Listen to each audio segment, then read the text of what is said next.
अस्सलामुअलैकुम। तो आज हम देखने लगे हैं to study the charging and discharging of a capacitor and to measure time constant. तो इसमें सबसे पहले इंपॉर्टेंट चीज़ जो कि हमने देखना है कि कैपेसिटर होता क्या है और कैपेसिटर में चार्ज कैसे स्टोर किया जाएगा। तो basically different type of capacitor आपके पास अवेलेबल होते हैं जो कि आपने थ्योरी में पढ़े होंगे, ठीक है। Ceramic capacitor, polar capacitor. इसमें बेसिकली हम जो यूज़ करेंगे वो पोलर कैपेसिटर यूज़ करेंगे और उसमें हमने देखना है कि एक कैपेसिटर चार्ज किस तरह होता है और उसके बाद हमने उसके टाइम नोट करेंगे आफ्टर, जब अब उसको हम डिस्चार्ज कर रहे होंगे, ठीक है। तो इसके हम तीन ही मेथड फॉलो करेंगे। सबसे पहले हम इसका ऑपरेटर्स देखेंगे, फिर हम इसकी वर्क कंस्ट्रक्शन की तरफ जाएंगे, फिर लास्ट वन इसके हम प्रैक्टिकल की तरफ जाएंगे, इसकी परफॉर्मेंस देखेंगे कि ये वर्क किस तरह करता है। तो अब चलते हैं ऑपरेटर्स की तरफ। तो अब हम इसका ऑपरेटर्स देखते हैं। तो सबसे पहले आपको एक यहाँ पे सर्किट बोर्ड नज़र आ रहा है, तो इस पे आप देख सकते हैं कि हमारे पास पूरी कनेक्शन आपको वायरिंग नज़र आ रही है, ठीक है। इंटरनल इसके अंदर फंक्शन काफ़ी यूज़ किए जाते हैं, ठीक है, क्योंकि यहाँ से हमारे पास जो स्विच यूज़ किया जा रहा है, ठीक है, तो वो हमारे पास क्या है, एसी के बाद हम इसको कन्वर्ट करेंगे डीसी में, जिस तरह कि हम ट्रांसफार्मर यूज़ करते हैं, उसके बाद हम इसके डायोड यूज़ करते हैं जिसकी वजह से वो डीसी में कन्वर्ट हो जाता है। तो 12 वोल्ट डीसी यहाँ पे सप्लाई यूज़ की जा रही है, ठीक है, जो कि आपको यहाँ पे कनेक्शन यूज़ किया जाएगा विद वोल्ट मीटर।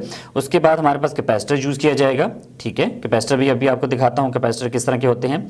उसके बाद आपके पास यहाँ पे रेजिस्टर होता है, रेजिस्टर आपको दिखाया जाएगा, ठीक है। और यहाँ पे ये स्विच है जो कि कनेक्शन के लिए यूज़ किया जाएगा, ऑन ऑफ के लिए, चार्जिंग और डिस्चार्जिंग के लिए।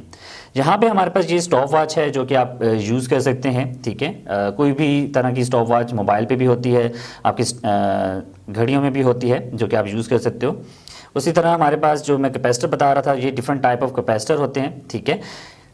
जहाँ पे अगर हम कैपेसिटर की वैल्यू देखें तो कैपेसिटर के ऊपर जो वैल्यू नज़र आ रही होती है वो यहाँ पे लिखी होती है, यहाँ पे लिखा हुआ है 1000 माइक्रोफैरेड का कैपेसिटर है और यहाँ पे हमारे पास 25 वोल्ट इसमें वोल्टेज स्टोर किया जा सकता है। हम क्यों 25 यूज़ कर रहे हैं ये आगे जाके इसकी प्रैक्टिकल में बताऊंगा, परफॉर्मेंस जब हम कर रहे होंगे, ठीक है। तो ये हम डिफरेंट कैपेसिटर यहाँ पे यूज़ कर सकते हैं। फिर इसी तरह हमारे पास यहाँ पे रेजिस्टर होता है। रजिस्टर यहाँ पे कलर कोडिंग के थ्रू हम मेजर कर सकते हैं और ओहम मीटर होता है जिसके थ्रू हम इसको मेजर कर सकते हैं। तो ये सारा हमारा ऑपरेटर्स था जिसको हमने यहाँ पे यूज़ करना है और प्रैक्टिकल हमारा परफॉर्म करना है। अब हम चलेंगे इसकी कंस्ट्रक्शन की तरफ, इसकी वायरिंग किस तरह हुई हुई है वो हम आपको समझाते हैं। तो अब हम चलते हैं इसकी कंस्ट्रक्शन की तरफ कि इसको हमने कनेक्ट कैसे करना है, ठीक है। तो सबसे पहले जिस तरह कि मैंने आपको बताया था, यहाँ पे बैटरी लगी हुई है, ठीक है, जो कि 12 वोल्ट की है, जो कि एसी से कन्वर्ट होके डीसी में 12 वोल्ट डीसी यूज़ किया जा रहा है, ठीक है, क्योंकि कैपेसिटर हमारे पास यहाँ पे डीसी को स्टोर किया करेगा।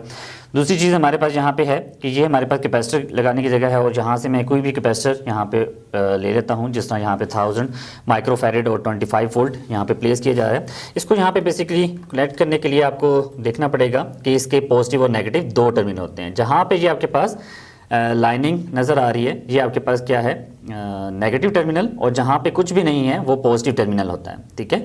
तो इसलिए नेगेटिव यहाँ पे लिखा हुआ है, पॉजिटिव यहाँ पे है, तो आपने नेगेटिव की तरफ नेगेटिव कनेक्ट करना है और पॉजिटिव की तरफ पॉजिटिव कनेक्ट करना है। तो सबसे पहले इसको लूज़ करेंगे, उसके बाद हमने यहाँ पे इसको अच्छी तरह एडजस्ट कर लेना है, ठीक है। और जहाँ पे आप देखेंगे कि हमारे पास ये कैपेसिटर हमने पॉजिटिव को पॉजिटिव के साथ कनेक्ट कर रहे हैं और नेगेटिव को नेगेटिव के साथ कनेक्ट कर रहे हैं। तो यहाँ पे आप देखेंगे कि हमारे पास ये कैपेसिटर अच्छी तरह कनेक्ट होना चाहिए, क्योंकि अगर ज़रा सी भी लूज़ वायरिंग हुई तो यहाँ पे ये थोड़ा सा स्पार्क भी कर सकता है, क्योंकि ये ड्यूरिंग चार्जिंग स्पार्किंग कर सकता है। तो इसलिए इस चीज़ को आपने माइंड में रखना है। अच्छा, तो ये हमने कैपेसिटर कनेक्ट किया है जो कि डायरेक्ट कनेक्ट है positive of this battery with the positive terminal of the capacitor. अब यही पॉजिटिव टर्मिनल आपका पैरेलल में कनेक्ट किया जा रहा है किसके साथ, एक वोल्ट मीटर के साथ, ठीक है। और volt meter is connected with आपके पास कैपेसिटर जो कि पॉजिटिव और नेगेटिव टर्मिनल यहाँ पे आपको डायरेक्ट नज़र आ रहा है, ठीक है। अब यहाँ पे कनेक्शन जो जा रहा है, इनका नेगेटिव टर्मिनल जो कि कनेक्ट किया जा रहा है रेजिस्टर के साथ, ठीक है। रेजिस्टर यहाँ से मैं लूँगा, जो कि आपको पहले भी बताया था कि हमारे पास कलर कोडिंग के थ्रू आप इसको देख सकते हैं, ठीक है।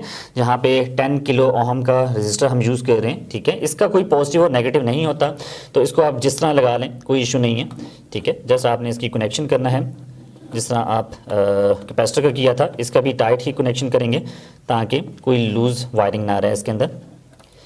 तो यहाँ पे हम इसका सबसे पहले लूज़ करते हैं, फिर हम उसके बाद इसको यहाँ पे कनेक्ट करते हैं, उसके बाद यहाँ पे टाइट कर लेते हैं। तो यहाँ पे आप देख सकते हैं कि हमने कैपेसिटर और रेजिस्टर दोनों को अटैच कर लिया, ठीक है। यहाँ से कैपेसिटर चार्ज होगा, वो डिस्चार्ज होगा थ्रू दिस रेजिस्टर, और यहाँ पे आगे स्विच लगा हुआ है, ठीक है, स्विच ऑन ऑफ।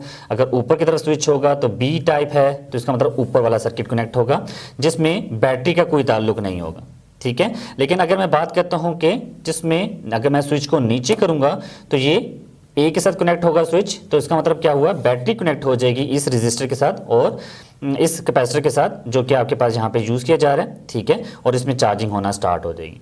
फिर हम क्या करेंगे, दोबारा इसको ऊपर की तरफ करेंगे डिस्चार्जिंग के लिए। ये ऊपर वाला circuit through this resistor all the voltage are dropped, ठीक है, जितने की वोल्टेज होंगे वो सारे ड्रॉप हो जाएंगे थ्रू दिस रेजिस्टर। तो आप देख सकते हैं कि ये हमारे पास पूरी कंस्ट्रक्शन है, ठीक है, और इसी का हमने चार्जिंग और डिस्चार्जिंग थ्रू दिस टाइमर जो कि आपके पास स्टॉप वॉच है, इसके मदद से आप इसका टाइम नोट करेंगे कि कितने टाइम में ये चार्ज होगा और कितने टाइम में ये डिस्चार्ज होगा। तो अब हम चलते हैं इस प्रैक्टिकल की परफॉर्मेंस की तरफ, ठीक है। तो सबसे पहले हमने स्विच लगा देना है सर्किट में, ठीक है, जो कि आपके पास कोई भी एसी होगा वहाँ पे आपने जाके स्विच लगा देना है बड़े एहतियात से। उसके बाद ये कनेक्शन आपके नज़र आ रहा है, यहाँ पे 12 वोल्ट डीसी है, ठीक है। दूसरी बात, आपने किसी ऑपरेटर को अभी टच नहीं करना, ठीक है। बिलफर्ज ये कैपेसिटर आपके पास ब्लास्ट भी हो सकता है अगर ओवरफ्लो वोल्टेज हो जाए, ठीक है, तो इसलिए इससे थोड़ा एहतियात करना है। दूसरी चीज़, आपके पास ये स्विच है जो कि आपने इसको नीचे करना है और ऊपर करना है। अभी ये डिस्चार्जिंग पोजीशन पे है, जिससे मैंने आपको पहले बताया था कि हमारे पास ऊपर वाली पोजीशन जो है वो डिस्चार्जिंग पोजीशन है, ठीक है, और नीचे वाला अगर स्विच नीचे करूँगा ए पोजीशन पे तो वो क्या हो जाएगा, चार्जिंग पोजीशन पे हो जाएगा। तो अभी हमने चार्जिंग करने से पहले आपको जस्ट मैं आपको दिखा दूँ कि चार्जिंग हो कैसे रही है। तो ऐसा ऐसा आपको नज़र आ रहा होगा, वोल्ट मीटर रीडिंग शो करता हुआ नज़र आ रहा है, ठीक है। कैपेसिटर ऐसा ऐसा चार्ज हो रहा है और यहाँ से रीडिंग स्टार्ट हो रही है चार्ज होना, ठीक है। ये जिस तरह कि मैंने बताया था 25 वोल्ट का था, ये 25 वोल्ट चार्ज नहीं करेगा। क्यों नहीं करेगा, क्योंकि हमारे पीछे से जो वोल्टेज आ रहे हैं वो 12 वोल्ट है, तो अप्रोक्सीमेटली जाके ये 12 वोल्ट पे जाके रुक जाएगा, ठीक है। तो आपने क्लास में थ्योरी में भी पढ़ा होगा कि हमारे पास जब आप टॉपिक पढ़ रहे होंगे चार्जिंग डिस्चार्जिंग वाला, तो उसमें आपने देखा होगा कि हमारे पास ये अप्रोक्सीमेटली जब हम इसको देखते हैं डैट इज़ 37% पे ये डिस्चार्ज हो चुका होता है और 63% जो हम अप्रोक्सीमेटली कहते हैं उस पे ये टोटली चार्ज हो चुका होता है। ये 2% होते हैं जो कि हम देखते हैं। तो यहाँ पे देखें 10 वोल्ट है, ये अप्रोक्सीमेटली चार्ज हो चुका है। आहिस्ता आहिस्ता हो रहा है, लेकिन हम इसको इतना फॉलो नहीं करते, फिर हम इसकी डिस्चार्जिंग की तरफ आ जाते हैं। तो आप देख रहे हैं ये आहिस्ता आहिस्ता डिस्चार्ज होना स्टार्ट होता है। तो अभी ये प्रॉपर डिस्चार्ज हो जाएगा, फिर हम इसकी प्रॉपर प्रैक्टिकल परफॉर्म करेंगे, रीडिंग नोट करना स्टार्ट करेंगे, ठीक है। तो यहाँ पे हम देखेंगे ये हमारे पास स्टॉप वॉच है, तब तक वो डिस्चार्ज हो रहा है। स्टॉप वॉच का हम यहाँ से स्टार्ट करते हैं, ठीक है, यहीं पे स्टॉप करेंगे और ये रीसेट हो जाएगा, ठीक है। तो यहाँ पे हम जब स्टार्ट करेंगे तो यहाँ से दोनों का हमने टाइम नोट करते रहना है। तो आपने इसमें जल्दी काम करना होता है, ठीक है। तो आपने साथ में इस टाइमर पे भी नोट करना है और यहाँ पे वोल्टेज पे भी नोट करना है। सपोज यहाँ पे आपके पास, क्योंकि बीच वाले वोल्टेज को हम इतना काउंट नहीं कर सकते, तो 0 पे, 2.5 पे, 5 और 10 पे ये हम देखेंगे। बीच में अगर देखना है तो आपने ज़्यादा टाइम मेजर करना है, किसी ने ज़्यादा रीडिंग मेजर करने के लिए कहा है तो आप बीच वाली रीडिंग को भी मेजर कर सकते हैं 2.5 और 5 के दरमियान में, ठीक है, 5 और 10 के दरमियान भी मेजर कर सकते हैं। तो ये हमारे पास रीडिंग आप डिफरेंट मेजर कर सकते हैं। तो अभी देखिए हमारे पास फुली डिस्चार्ज हो चुका है, ठीक है, अप्रोक्सीमेटली हम इसको फुली डिस्चार्ज कर रहे हैं। तो यहाँ पे आप देख सकते हैं कि मैं यहाँ पे अभी टाइमर 0 पे है बिल्कुल, ठीक है। इसमें आप देखेंगे कि हमारे पास ये स्विच है, जैसे ही मैं चार्जिंग वाला करूँगा तो ये भी टाइमर भी 0 पे है और ये भी 0 पे है। तो दोनों की रीडिंग, फर्स्ट रीडिंग क्या है, 0 पे वोल्ट है और 0 टाइमर है इसका, ठीक है, 0 सेकेंड है।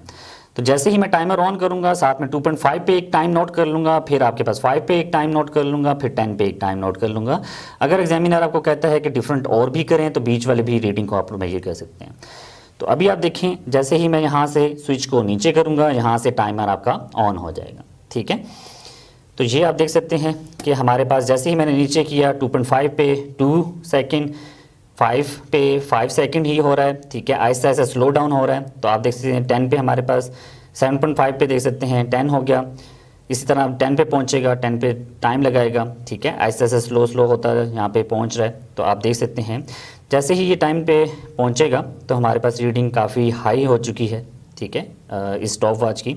तो यहाँ पे अप्रोक्सीमेटली जो रीडिंग आ रही है इसको मैं यहाँ पे स्टॉप करूँगा 28 सेकेंड, जो कि फुली यहाँ पे हम कहते हैं, अज्यूम करते हैं it is a fully charge. ठीक है, तो जिस तरह कि आपने देखा था कि हमने 0 पे एक टाइम नोट किया, फिर 2.5 पे, फिर 5 पे, फिर 10 पे, अगर बीच में भी मेजर करना है 7.5 होगा। ठीक है, 2.5 और 5 के बीच में भी मेजर करना है तो वो भी आप मेजर कर सकते हैं, 2.5 और 0 के बीच में मेजर कर सकते हैं। टाइम डिफरेंट यहाँ पे नोट करते रहेंगे। ठीक है, ये टाइम आपने नोट करना है विद दिस वोल्टेज रीडिंग, ये आपने टेबल पे फिल कर लेनी है।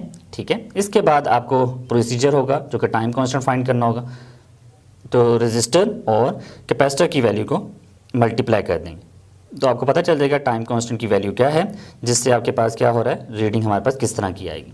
तो यहाँ पे आप देख सकते हैं ये पूरा चार्ज हो चुका है, इसको मैं दोबारा क्या करना चाहूँगा, रीसेट कर देते हैं। ठीक है, तो ये दोबारा रीसेट हो गया।